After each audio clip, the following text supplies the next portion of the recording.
chaîne L'Église du Narbonnais. Nous sommes très heureux de vous retrouver aujourd'hui pour une nouvelle vidéo sur les témoignages des vies transformées par Jésus. Alors avant de démarrer l'interview, nous vous invitons à vous abonner, à liker cette vidéo et à partager pour qu'un plus grand nombre puisse entendre et voir ce que Dieu fait dans les vies.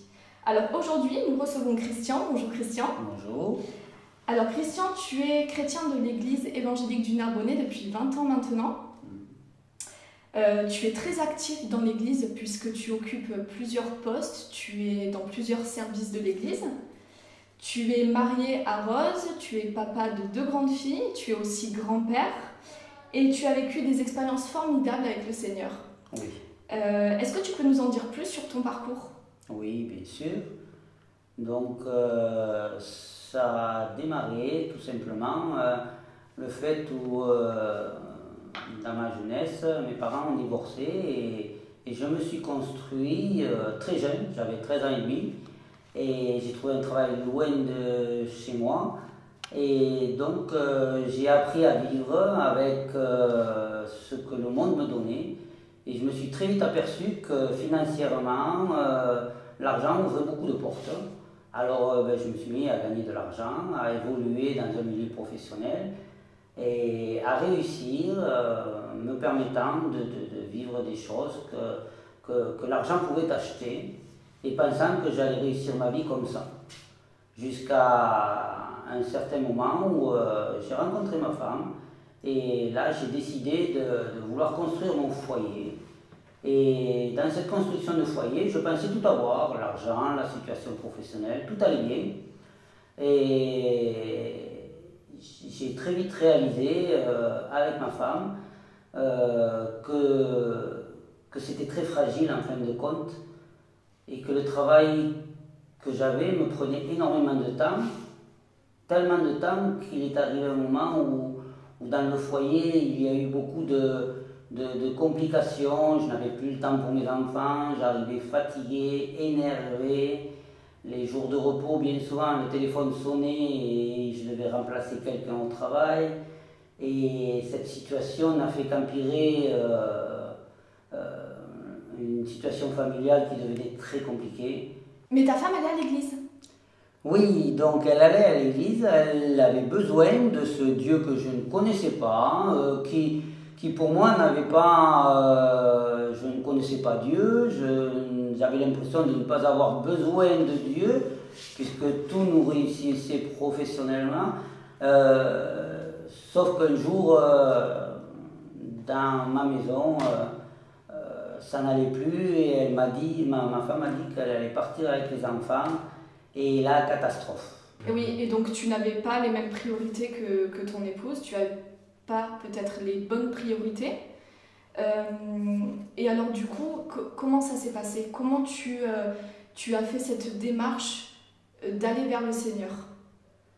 Eh bien, j'ai crié au secours, parce que sans me rendre compte, j'avais reproduit un petit peu un héritage de mes parents, c'est-à-dire que j'allais me retrouver dans une situation où notre couple allait être séparé, les enfants allaient grandir avec un papa d'un côté, un maman de l'autre, ce qui m'avait fait beaucoup de souffrance, et je ne voulais pas reproduire cela. Alors ce Dieu que je ne connaissais pas, mais qui allait prier, j'ai simplement un cri au secours.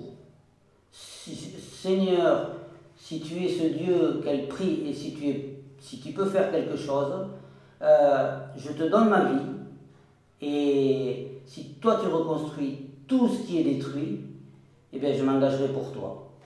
Et Dieu a donc restauré ton cœur, restauré ton couple, il vous a unis de nouveau, si on peut dire ça comme ça. Et puis quelque temps après, tu t'es engagé avec lui, tu t'es fait baptiser. Tout à fait, bon, je suis quelqu'un qui, quand il donne une parole, le fait.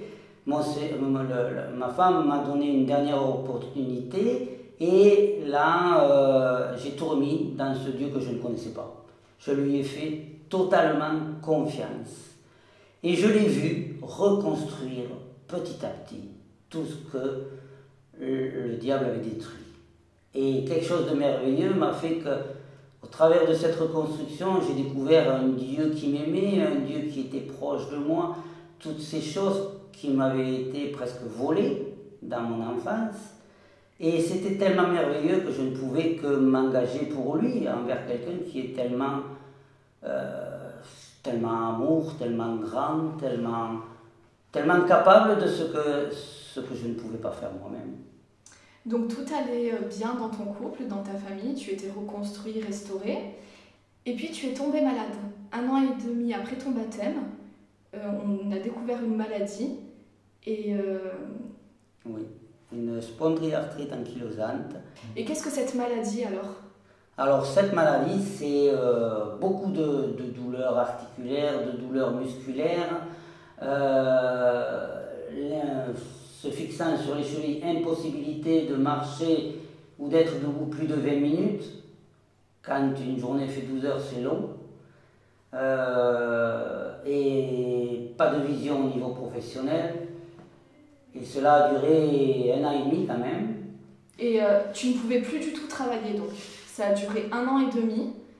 Tu étais à la maison, tu allais à des rendez-vous médicaux et tu étais coupé de quasiment toute vie sociale. Oui, parce que ne pouvant me déplacer pour aller chercher mes enfants à l'école, au magasin, je restais dans la voiture parce que je ne pouvais pas marcher dans les rayons. Tout à l'heure, avant d'enregistrer, on discutait et tu me disais que le plus difficile dans la maladie, c'était la longueur, la durée de cette maladie, où tu n'arrivais pas à voir le bout de cette maladie. Et cette maladie qui continuait, tu avais des rendez-vous médicaux et on t'annonçait à chaque fois des mauvaises nouvelles et tu ne voyais pas le bout de cette maladie. C'était très dur pour toi de le gérer au quotidien? Oui, parce que quand on a le diagnostic, on sait ce qu'on a, cette maladie, on a les douleurs qui sont là permanentes, le jour, la nuit, mais notre désir c'est de savoir combien de temps ça va durer, quand est-ce que ça va s'arrêter. Et le plus difficile, c'est là parce que ça continue, mois après mois, examen après examen. Chaque fois qu'on va voir le docteur en disant bon, c'est bon, je vais pouvoir repartir à zéro, il y a un non, pas encore.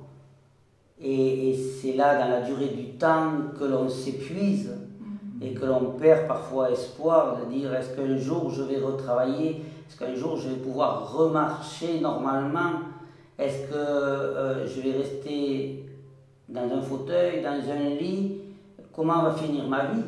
Oui. Et j'ai 30 ans, j'ai 30 ans et demi, c'est jeune pour avoir une perspective en disant est-ce que ma vie va s'arrêter comme ça? Oui, cette attente interminable. Voilà. Et puis un jour, tu t'inscris à un week-end organisé par l'église? Oui, dans ce week-end, je suis là en train d'écouter tout ce que Dieu peut faire et qui est merveilleux. Et il y a eu un don spirituel qui situait exactement les endroits qui me faisaient souffrir. Mon épaule, mes 2 chevilles. Et cela, je l'ai pris comme quelque chose pour moi. Et le Seigneur me disait, je connais ta souffrance et je connais ton problème. Et je l'ai interprété dans la manière de dire, eh ben, tu vas me guérir. Et non, ça ne s'est pas passé comme ça. Ça ne s'est pas passé comme ça parce qu'il a fallu encore 6 mois avant d'attendre une guérison complète. Et un soir, dans ta chambre, tu n'en pouvais plus. Voilà, c'était des douleurs incessantes. Quand on bouge, on avait mal. Quand on ne fait rien, on a mal. Quand on est couché, on a mal. Quand on est debout, on a mal. Quand on est assis, on a mal. Je n'en pouvais plus. Je me suis mis dans ma chambre. J'ai fermé la porte. J'ai réussi à me mettre à genoux. Et je lui ai fait cette prière. Seigneur Jésus, si tu veux, tu peux me guérir. Tu le peux. Seigneur, si tu veux, guéris-moi. Et Dieu t'a guéri. Et voilà, et je me suis couché dans ce lit avec les douleurs, mais dans la nuit est venue une parole, mais je ne l'ai pas entendue d'une voix, pas de mes oreilles, mais dans mon cœur s'est installée une parole, je te guéris. Et là, au petit matin, surprise totale, je n'ai plus mal. Amen. Cela ne s'arrête pas dans la matinée, mais à midi, je n'ai toujours pas mal. Le soir, je n'ai toujours pas mal. La nuit suivante, je n'ai plus mal. Et ce ne sera que à la visite de mon rhumatologue que je pourrai constater que la maladie a complètement disparu au travers d'une analyse de sang. Amen. Donc on peut dire aujourd'hui que Dieu t'a totalement guéri, qu'il a opéré un miracle dans ta vie et que tu es une nouvelle personne maintenant, tu es restauré, tu es guéri, tu n'as plus du tout de douleur puisque tu travailles, tu es actif et puis c'est merveilleux. On vous encourage vraiment à faire le test, à mettre Dieu à l'épreuve parce que comme disait Christian, il connaît nos souffrances, il connaît nos difficultés, il connaît nos combats au quotidien et Dieu sait tout de nous. Et vraiment, si vous êtes dans cette difficulté, que ce soit dans la maladie ou même dans vos priorités, si vous avez du mal à discerner les choses et à vous positionner par rapport à ça, faites l'expérience avec le Seigneur et vraiment Dieu s'occupera de tout et vous bénira au-delà de vos espérances. Alors vraiment, nous vous encourageons à faire ce pas de foi et vraiment à prier pour que Dieu vraiment exauce et vous révèle ses desseins pour vos vies. Nous vous remercions d'avoir regardé cette vidéo jusqu'au bout et nous laissons le mot de la fin à Christian. Voilà, et bien, je vous invite à venir découvrir ce merveilleux Sauveur et à le laisser agir dans votre vie parce qu'une fois qu'on l'a rencontré, il comble nos vies.